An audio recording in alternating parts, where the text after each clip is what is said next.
1 2 3।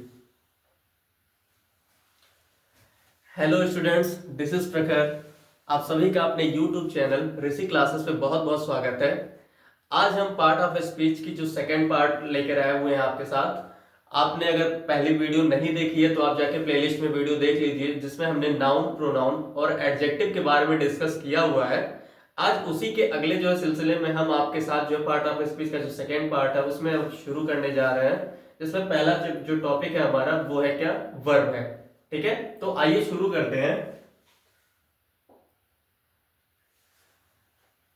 Part of speech का जो अगला टॉपिक है वो क्या है, वर्ब है। ठीक है, आइए देखते हैं वर्ब क्या होता है। Verb are words that show an action or state of being. क्या कह रहा है, verbs are words that show an action or state of being. मतलब जैसे क्या लिखा हुआ है, राइट लिखा है, रीड लिखा है, वॉज लिखा है, हैज लिखा है, एटीसी। ये सब क्या है, आइए देखते हैं। एक सेकेंड। हाँ, वर्ब्स आर वर्ड्स। वर्ब जो होते हैं वो ऐसे वर्ड्स हैं, ऐसे शब्द हैं जो क्या हमें बताते हैं, किसी भी सेंटेंस में किसी एक्शन को बताते हैं। मतलब कोई कार्य जो हो रहा है, किसी सेंटेंस में कोई जो कार्य हो रहा है या फिर स्टेट ऑफ बीइंग, क्या चीजें हो रही हैं उसको बताता है क्या, वर्ब बताता है। ठीक है, जैसे यहाँ पे देखिए राइट। राइट एक कार्य है, जैसे मैं यहाँ पे भी राइट कर रहा हूँ, लिख रहा हूँ, ये एक कार्य है। ठीक है, और रीड मतलब पढ़ना, पढ़ना भी एक कार्य है। ठीक है, ऐसे ही वॉज है, हैज है, ये सब भी वर्ब है। ठीक है, अब कौन से वर्ब है, कैसे वर्ब है, ये सब हम आगे वीडियो में डिस्कस करेंगे। तो सीधा सीधा मतलब ये है क्या कि वर्ब क्या होता है। वर्ब सेंटेंस में वो चीज होती है जिसके द्वारा हमको यह पता चलता है कि सेंटेंस में कोई कार्य हो रहा है, कौन सा कार्य हो रहा है। ठीक है, आइए आगे देखते हैं।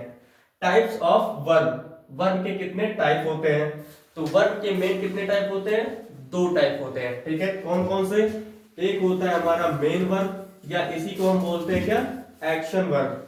जो मेन वर्ब हमारा होता है उसी को हम क्या बोलते हैं, एक्शन वर्ब। ठीक है, और दूसरा क्या होता है, हेल्पिंग वर्ब, जो सहायता करते हैं किसकी, इस मेन वर्ब की।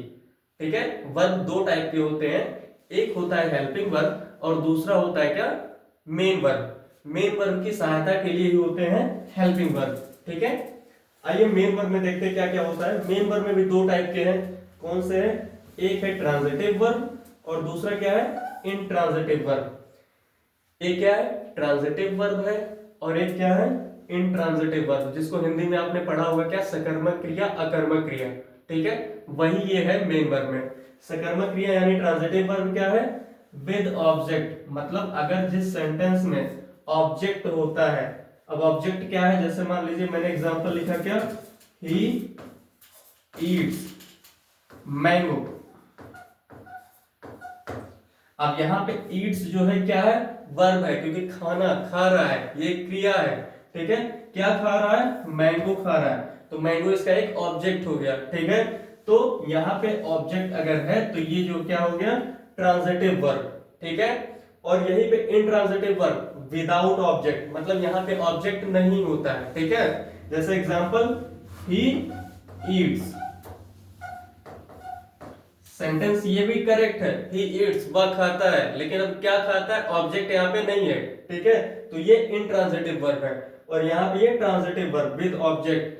सीधा सा मतलब सकर्मक क्रिया यानी transitive verb with object, object होता है उसमें, और इंट्रांजिटिव वर्ब जिसमें क्या, ऑब्जेक्ट नहीं होता है। ठीक है, दूसरा ये देखते हैं क्या होता है, हेल्पिंग वर्ब। दूसरा क्या है, हेल्पिंग वर्ब। हेल्पिंग वर्ब में भी दो टाइप के आते हैं, एक प्राइमरी वर्ब होता है और दूसरा मॉडल वर्ब होता है। ठीक है, प्राइमरी वर्ब में बी का फॉर्म क्या होता है, is, am, are, was, verb. ये क्या है, हेल्पिंग वर्ब में प्राइमरी वर्ब है। बी का form is, am, are, was और वर्ब। ठीक है, ऐसे ही हैव का जो है, हैज होता है, हैव होता है, हैड होता है। ऐसे ही डू का, डू, डज, डिड। जैसा कि हमें पता है कि डिड जो है पास्ट टेंस के लिए यूज होता है, हैड भी जो है पास्ट परफेक्ट में आता है, हैव जो है प्रेजेंट परफेक्ट प्लूरल के लिए, हैज जो है प्रेजेंट परफेक्ट सिंगुलर के लिए। ऐसे वर्ड जो है पास्ट के लिए आता है, पास्ट में जो है क्या, प्लूरल के लिए, पास्ट में सिंगुलर के लिए, और इज, एम, आर ये प्रेजेंट का है, ठीक है। मॉडल वर्ब में कैन जो एबिलिटी बताती है हमारी, कुड सेम चीज कैन का ही इक्विवेलेंट है, लेकिन ये पास्ट की चीजें बताती है, पास्ट में आप क्या एबिलिटी कर सकते थे। ऐसे यूज टू हैबिट बताता है आपके पास्ट की, ठीक है। और ये वुड बिल हो गया, वुड हो गया, ऐसे बहुत सारे मॉडल वर्ब है, ठीक है। तो हेल्पिंग वर्ब जो होता है वो दो टाइप का होता है, एक प्राइमरी वर्ब होता है और दूसरा मॉडल वर्ब होता है। तो प्राइमरी वर्ब में बी का form is, am, are, was, were ये आता है, और फिर हैव में हैज, हैड और हैव आता है, और डू में डू, डस, डिड आता है, ठीक है। और फिर मेन वर्ब जो ट्रांजिटिव हो गया, इंट्रांजिटिव हो गया, ट्रांजिटिव जैसे यहाँ पे राइट लिखा हुआ था, रीड लिखा हुआ था, ये सब मेन वर्ब है, ठीक है। और यहाँ पे वॉज है, हैज है, ये सब कौन से वर्ब है, हेल्पिंग वर्ब है, ठीक है। इतने चीजें उम्मीद करता हूं आपको समझ में आई होंगी। और वर्ब में एक चीज और है, वर्ब में जो फॉर्म्स इसके चेंज होते हैं, वर्ब के फॉर्म्स जो टेंस के अकॉर्डिंग चेंज होते हैं, जैसे प्रेजेंट फॉर्म होता है एक पास्ट फॉर्म होता है और एक फ्यूचर होता है, ठीक है। या इसका एक फर्स्ट फॉर्म होता है, एक सेकेंड फॉर्म होता है और एक थर्ड फॉर्म होता है, ठीक है। जैसे अभी यहाँ पे एक लिखा हुआ था राइट, तो राइट का फर्स्ट फॉर्म जो होता है वो राइट ही है, राइट का सेकेंड फॉर्म जो होता है वो रोट है, और राइट का जो थर्ड फॉर्म होता है वो रिटेन है, ठीक है। तो आपको वर्ब में इतना ही पढ़ना होता है। अगर आप बोर्ड एग्जाम के लिए पढ़ रहे हैं तो अब आपको वर्ब से इससे बाहर कहीं नहीं आएगा। अगर इतना आप वर्ब के बारे में पढ़ ले रहे हैं तो इससे बाहर बोर्ड एग्जाम में आपका नहीं पूछा जाता है, ठीक है। तो आइए हम अगला पार्ट ऑफ स्पीच शुरू करते हैं, जो कि क्या है, एडवर्ब। अब एडवर्ब क्या होता है? Adverb is a word. An adverb is a word that adds something to the meaning of a verb, an adjective or another adverb. मतलब adverb क्या होता है? Adverb वो word है जो किसी सेंटेंस में या तो किसी वर्ब के बारे में या किसी एडजेक्टिव के बारे में या फिर किसी और एडवर्ब के बारे में कुछ हमको बताता है, ठीक है। जैसे अभी तक हमने क्या पढ़ा था, एडजेक्टिव क्या होता है, जो नाउन और प्रोनाउन के बारे में कुछ बताता हो, ठीक है। उसी तरीके से क्या ये एडवर्ब है जो या तो एडजेक्टिव के बारे में कुछ बताएगा या फिर आपको वर्ब के बारे में बताएगा या फिर किसी और एडवर्ब के बारे में बताता है, ठीक है। आइए देखते हैं, जैसे क्या है, जस्ट, नाउ, फास्ट, वेरी, मोर, ट्रूली, श्योरली, फॉर्चुनेटली, जेंटली। मतलब ज्यादातर जो एल वाई वर्ड वाले होते हैं, ज्यादातर जो एल वाई वर्ड होते हैं वो सब क्या होते हैं, एडवर्ब होते हैं। एडवर्ब की एक पहचान ये होती है क्या, कि ज्यादातर वर्ड जो एल वाई वाले होते हैं वो क्या होते हैं, एडवर्ब होते हैं, ठीक है। जैसे एग्जांपल देखिए क्या है, सी स्पीक्स इंग्लिश फ्लुएंटली। अब ये फ्लुएंटली क्या है, मतलब एकदम फर्राटेदार इंग्लिश बोल रहा है, ठीक है। तो फर्राटेदार बोल रहा है ना, यानी स्पीक्स की जो है विशेषता बता रहा है, और स्पीक्स इस सेंटेंस में क्या है, वर्ब है। तो यहाँ पे वर्ब की जो विशेषता बता रहा है उसको क्या बोलेंगे, एडवर्ब, ठीक है। ऐसे ही यहाँ पे क्या है, ही इज वेरी सैड। अब यहाँ पे सैड की विशेषता बता रही, मतलब जो सैड हो लेकिन बहुत ज्यादा सैड है, ठीक है। वह सैड तो है लेकिन बहुत ज्यादा सैड है, और सैड क्योंकि एडजेक्टिव है और एडजेक्टिव के बारे में यहाँ पे विशेषता बता रहा है जो ये वर्ड है, या वेरी, तो यहाँ पे ये क्या है, एडवर्ब है। क्योंकि अभी हमने ऊपर पढ़ा क्या, कि एडवर्ब क्या होता है, या तो एडजेक्टिव के बारे में कुछ बताएगा या फिर किसी और एडवर्ब के बारे में कुछ बताएगा या फिर वर्ब के बारे में कुछ बताता है, ठीक है। ये होता है एडवर्ब। तो काइंड्स ऑफ एडवर्ब देखते हैं, मतलब एडवर्ब कितने प्रकार की होती है। इसको हिंदी में हम क्या बोलते हैं, क्रिया विशेषण, ठीक है। हिंदी में इसको क्या बोलते हैं, क्रिया विशेषण। जो क्रिया की विशेषता बताता है उसको क्या बोलते हैं, क्रिया विशेषण, ठीक है। आइए देखते हैं कितने टाइप का होता है, एडवर्ब ऑफ टाइम। पहला कौन सा एडवर्ब है, एडवर्ब ऑफ टाइम। इसमें क्या आता है, ऑलरेडी, सून, नाउ, बिफोर, etc। ऐसे बहुत सारे वर्ड हैं जो एडवर्ब ऑफ टाइम में आते हैं। मतलब है तो ये सभी एडवर्ब, लेकिन उनको कैटेगराइज किया गया है, काइंड्स में बांट दिया गया है इसको, ठीक है। तो एडवर्ब ऑफ टाइम में आ गया ऑलरेडी, सून, नाउ, बिफोर। ऐसे एडवर्ब ऑफ प्लेस में हियर, देयर, एवरीवेयर, ऐसा कुछ करके जो ऐसे को बहुत सारे हैं, ठीक है। और फिर adverb of manner, adverb of manner क्या होता है कि मतलब कोई चीज किस तरीके से हो रही है, तरीका जो बताता है, ठीक है। जैसे हार्ड है, फास्ट है, और इसी में एडवर्ब ऑफ मैनर में ही जितने एल वाई वाले वर्ड्स होते हैं ज्यादातर वो किस में आते हैं, एडवर्ब ऑफ मैनर में आते हैं, ठीक है।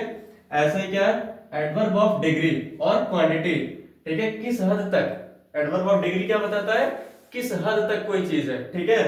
ऑलमोस्ट लगभग लगभग मतलब पूरा तरीके से, और मच, टू, ये सब जो वर्ड्स हैं ये सब क्या है, एडवर्ब ऑफ डिग्री है, ठीक है। एडवर्ब ऑफ नंबर और फ्रीक्वेंसी, अब कोई चीज कितनी बार है, फ्रीक्वेंसी या उसकी संख्या बताता है, तो वो क्या है, एडवर्ब ऑफ नंबर में आएगा। जैसे वंस एक बार, ट्वाइस टू बार, सेल्डम मतलब कभी, कभी कभार, और फिर नेवर मतलब कभी नहीं। ये सब जो वर्ड्स आते हैं ये सब किसमें आते हैं, एडवर्ब ऑफ नंबर में।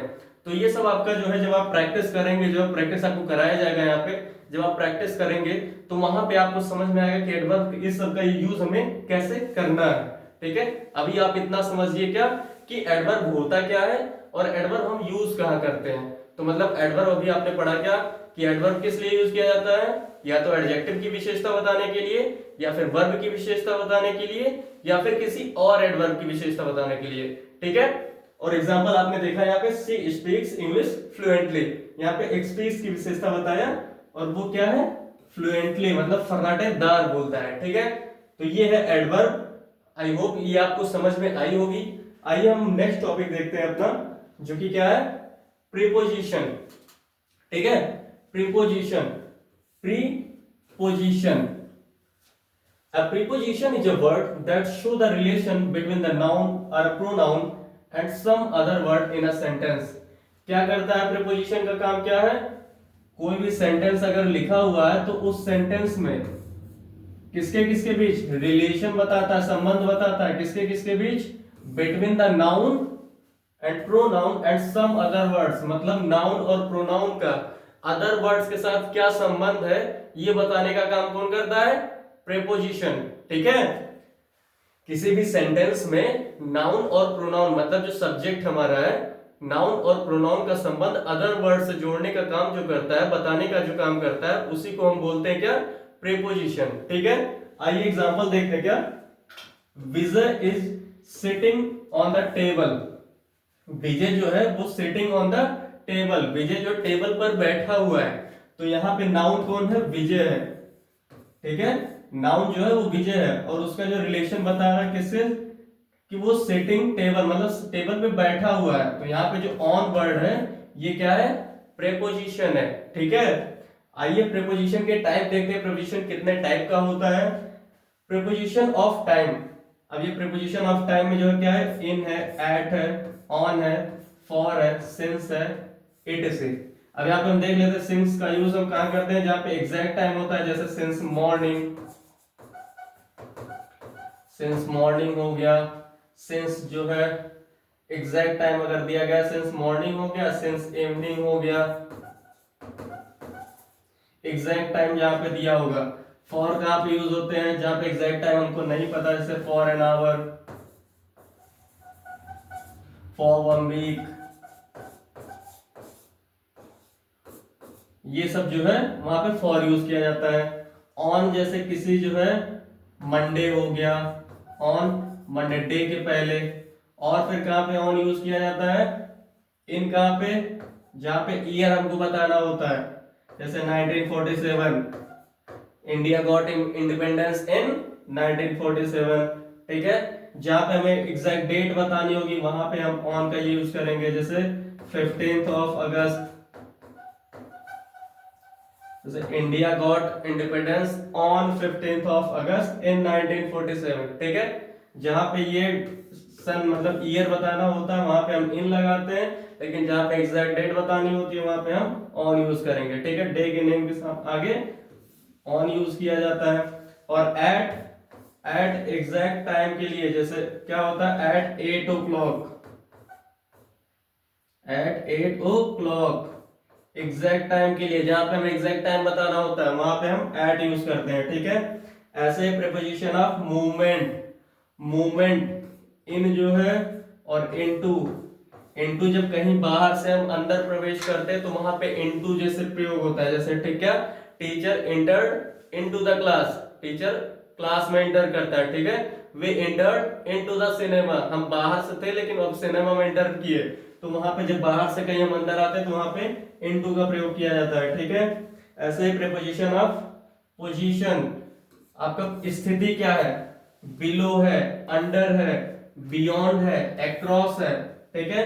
अंडर जैसे ये इंपॉर्टेंट वर्ड है, अंडर क्या, जैसे the cat is sitting under the table, मतलब जो कैट है वो टेबल के नीचे बैठी हुई है, ठीक है। और उसके बाद ये फोर्थ वाला देखिए यहाँ पे छिप गया क्या, preposition of place, preposition of place बताने के लिए इसमें क्या क्या आता है प्रेपोजिशन ऑफ प्लेस में, आइए यहाँ पे देखते हैं। इन है और फिर एट है, इन, एट, ऑन, ये सब जो क्या प्रीपोजिशन ऑफ प्लेस है। जैसे इन जो है किसी सिटी में अगर हम रहने के लिए बताते हैं कि वी लिव इन यूपी या वी लिव इन इंडिया, जहां पे हम रहने के लिए बड़ी जगह जो होती है वहां पे रहने के लिए जो बताते हैं तो वहां पे इन यूज किया जाता है। एट जो है स्पेसिफिक पॉइंट के लिए यूज किया जाता है, जैसे क्या कि at airport, at station, at stadium, जो एकदम स्पेसिफिक पॉइंट होता है वहां पे हम एट यूज करते हैं, ठीक है। ये है क्या प्रीपोजिशन ऑफ प्लेस। तो ये प्रीपोजिशन है, प्रीपोजिशन क्या होता है, प्रीपोजिशन संबंध बताने का काम करता है नाउन और प्रोनाउन का, किसके, अदर वर्ड्स के साथ, सेंटेंस में और जो अदर वर्ड्स यूज किए गए हैं, ठीक है।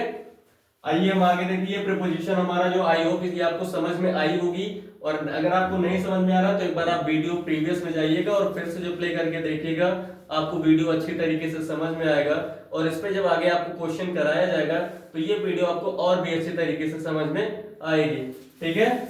आइए आगे देखते हैं, जो हमारा अगला टॉपिक है वो क्या है, कंजंक्शन।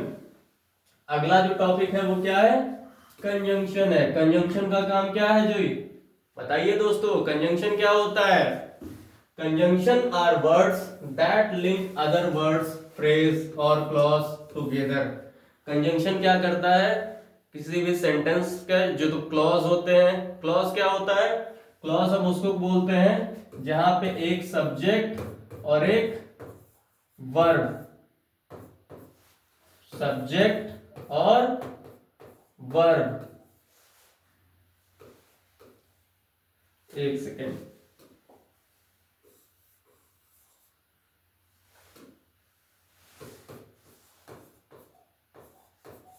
मतलब जहां पे एक सब्जेक्ट और एक वर्ब होता है उसको हम क्या बोलते हैं, क्लॉज बोलते हैं, ठीक है। तो कंजंक्शन क्या करता है, कंजंक्शन जोड़ने का काम करता है, लिंक करता है, जोड़ने का काम करता है, किसको, सेंटेंस में वर्ड्स को, फ्रेजेस को, फ्रेजेस क्या होता है, ग्रुप ऑफ वर्ड्स होता है, और फिर किसको, क्लॉजेस को, मतलब जहां पे कोई भी एक सब्जेक्ट और वर्ब है उसके बाद अदर पार्ट में कोई सब्जेक्ट और वर्ब है उसको जोड़ने का काम करता है, एक सेंटेंस बनाता है जोड़ के, वो क्या करता है, कंजंक्शन उसी को बोलते हैं, ठीक है। किसको बोलते हैं, कंजंक्शन क्या होता है, लिंकिंग वर्ड होता है, मतलब जोड़ने वाला शब्द होता है, ठीक है। कि दो वाक्य है, दो वाक्यांश है, दो वाक्य है, दो वर्ड है, उनको जोड़ के एक सेंटेंस बनाता है, तो वो कौन है, वो कंजंक्शन है, ठीक है। टाइप्स ऑफ कंजंक्शन, कंजंक्शन कितने टाइप के होते हैं, एक कोऑर्डिनेटिंग कंजंक्शन होता है, एक कोरिलेटिव कंजंक्शन होता है, और एक सबऑर्डिनेटिंग कंजंक्शन होता है, ठीक है। कोऑर्डिनेटिंग कंजंक्शन क्या होता है, कोऑर्डिनेटिंग कंजंक्शन वो होता है जो दो इंडिपेंडेंट क्लॉज को जोड़ता है, मतलब दोनों क्लॉज अगर अलग किए जाएं तो दोनों आपस में इंडिपेंडेंट है, स्वतंत्र है, एक दूसरे के ऊपर डिपेंड नहीं है, ठीक है। ये होता है क्या, कोऑर्डिनेट कंजंक्शन। इसमें खासियत क्या होती है कि ये दो इक्वल रैंक के ही वर्ड्स को जोड़ता है, जैसे अगर इधर नाउन है, एक सेंटेंस में अगर नाउन है तो दूसरे सेंटेंस में अगर वो जोड़ेगा तो नाउन ही जोड़ेगा, एडजेक्टिव नहीं जोड़ेगा, ठीक है। जैसे भी देखो क्या लिखा हुआ है इसमें, एग्जांपल क्या है, और है, फॉर है, बट है, सो है, इट इज, ठीक है। जैसे कम ऑन टाइम और लीव द जॉब, यहाँ पे कम जो है वर्ब है, यहाँ पे लीव भी वर्ब है, तो दोनों इक्वल जो है उन्हीं को जोड़ता है, ठीक है। ये क्या है, कोऑर्डिनेटिंग कंजंक्शन। और इसके बाद कोरिलेटिव कंजंक्शन, कोरिलेटिव में मतलब यहाँ पे दो कंजंक्शन साथ साथ आते हैं, जैसे नाइदर के साथ हमेशा नॉर आएगा, आइदर के साथ हमेशा और आएगा, नॉट ओनली के साथ हमेशा बट ऑल्सो आएगा। ठीक है, ऐसा नहीं कि नाइदर के साथ कभी आप और लगाइए, नाइदर के साथ बट ऑल्सो लगाइए, नहीं, नाइदर अगर यूज हुआ है तो उसके साथ नॉर ही आएगा। इसका मतलब क्या होता है, ना तो ये ना तो वो। ठीक है, ऐसे आइदर और होता है, आइदर और क्या होता है, या तो ये या तो वो। ठीक है, ऐसे not only, not only but also, not only but also मतलब क्या, आपने सुना हो क्या कि अभी ये नहीं और ये भी सुनिए। ठीक है, वही है, neither he nor his friend came back. अब देखिए यहाँ पे नाइदर के साथ नॉर आएगा, एग्जाम में गलती क्या करेगा, नाइदर के साथ यहाँ पे और लगा सकता है, नाइदर के साथ यहाँ पे बट ऑल्सो लगा सकता है। ठीक है, लेकिन आप दिमाग में रखिएगा क्या कि नाइदर के साथ हमेशा नॉर आएगा, आइदर के साथ हमेशा और आएगा, और नॉट ओनली के साथ हमेशा बट ऑल्सो आएगा। ठीक है, उसके बाद क्या होता है, सबऑर्डिनेटिंग कंजंक्शन। सबऑर्डिनेटिंग कंजंक्शन क्या है कि यहाँ पे एक इंडिपेंडेंट क्लॉज होता है और दूसरा डिपेंडेंट क्लॉज होता है। मतलब दोनों क्लॉज जो है इंडिपेंडेंट नहीं होते हैं, एक के ऊपर दूसरा जो है डिपेंडेंट होता है। ठीक है, मतलब एक सेंटेंस पे दूसरा सेंटेंस जो है वो आश्रित है। ठीक है, इसमें क्या क्या आता है, इफ है, बिफोर है, सिंस है, सो, दैट, इट इज। जैसे क्या, the school will be closed if it rains. मतलब अब यहां तक आप देखिए केवल the school will be closed, अगर यहां तक केवल देखिए तो ये एक सेंटेंस ठीक है, इंडिपेंडेंट है कि school will be closed, school बंद होगा। ठीक है, ये अपने आप में इंडिपेंडेंट है। लेकिन इफ इट रेन्स, अगर बरसात होती है, अब यहाँ पे अगर केवल इतना बोला जाता है इट रेन्स तो ये इसका कोई मतलब वैसे नहीं है। ठीक है, लेकिन यहाँ पे अगर कंप्लीट इफ जोड़ के, इफ जो कंजंक्शन का यहाँ पे काम कर रहा है इफ, और इफ जोड़ के किया गया, इफ अगर बारिश हुई तो school will be closed, school जो होगा वो बंद होगा। तो ये क्या है, जो है सबऑर्डिनेटिंग कंजंक्शन। ठीक है, तो ये तीन टाइप के कंजंक्शन होते हैं, इसमें कुछ कंजंक्शन आपके सामने लिखे हुए हैं, और इसका हम जब सेंटेंस में यूज करेंगे तो फिर आपको जो उसमें बेहतरीन समझ में आएगा, और सेंटेंस आपका पीवाईक्यू के रूप में आपको कराया जाएगा सॉल्व।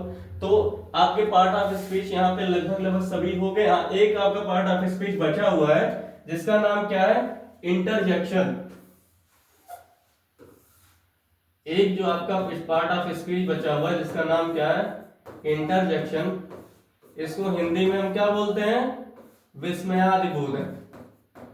हिंदी में क्या बोला जाता है, विस्मयादि, एक सेकेंड,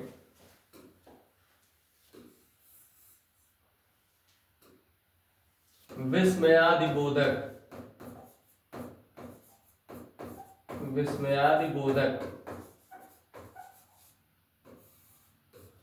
इसमें कुछ वर्ड्स होते हैं, इसमें एक खासियत क्या होती है, ये हमेशा एक्सक्लेमेशन मार्क के साथ जो इसको खत्म होता है। जैसे क्या है, ब्रावो, आपने नरेशन में ये पढ़ा होगा, ब्रावो है, उसके बाद हुर्रे है, उसके बाद क्या है, अलास है। ब्रावो मतलब जब जहां पे हम लोग जश्न मनाते हैं, जहां अप्लॉज के खुशी में, मतलब जहां प्रशंसा होती है वहां पे ब्रावो यूज किया जाता है। हुर्रे मतलब जहां पे हम लोग जॉय व्यक्त करते हैं, खुशी व्यक्त करते हैं, वहां पे हुर्रे यूज किया जाता है। अलास मतलब जहां पे हम लोग सौरो यानी दुख व्यक्त करते हैं, वहां पे सौरो, ये अलास यूज किया जाता है। ऐसे कुछ वर्ड्स हैं जो इंटरजेक्शन में यूज किए जाते हैं। बाकी इसका विशेष कोई आपके पेपर में मैंने देखा हुआ है कि आपके पेपर में विशेष इससे ज्यादा क्वेश्चन नहीं आता है, इसलिए इसको मैंने यहाँ पे डिस्कस नहीं किया, लेकिन आपको बता दिया गया है इंटरजेक्शन क्या होता है। इंटरजेक्शन विस्मयादि बोधक होता है, और इसमें कुछ ऐसे वर्ड्स आते हैं, ब्रावो हो गया, हुर्रे हो गया, अलास हो गया, और इसके बाद हमेशा जो है एक्सक्लेमेशन मार्क आता है। ठीक है, तो आई होप आपको इस वीडियो में जो है पार्ट ऑफ स्पीच के सारे टॉपिक्स जो है कवर कर दिए गए हैं और आपको समझ में आया होगा। और अब अगले वीडियो में इस पे बेस्ड पिछले पेपर्स में कितनी बार कैसे क्वेश्चन आए हैं इसके बारे में डिस्कस किया जाएगा, और आपके सामने वो और प्रैक्टिस सेट भी कराए जाएंगे कि कैसे पेपर आपके पेपर में आ सकते हैं। ठीक है, तो वीडियो देखने के लिए आपका बहुत बहुत धन्यवाद। अगर आपको वीडियो अच्छा लगा हो तो आप वीडियो को लाइक करिए, सब्सक्राइब करिए और आगे अपने दोस्तों को शेयर करिए। धन्यवाद।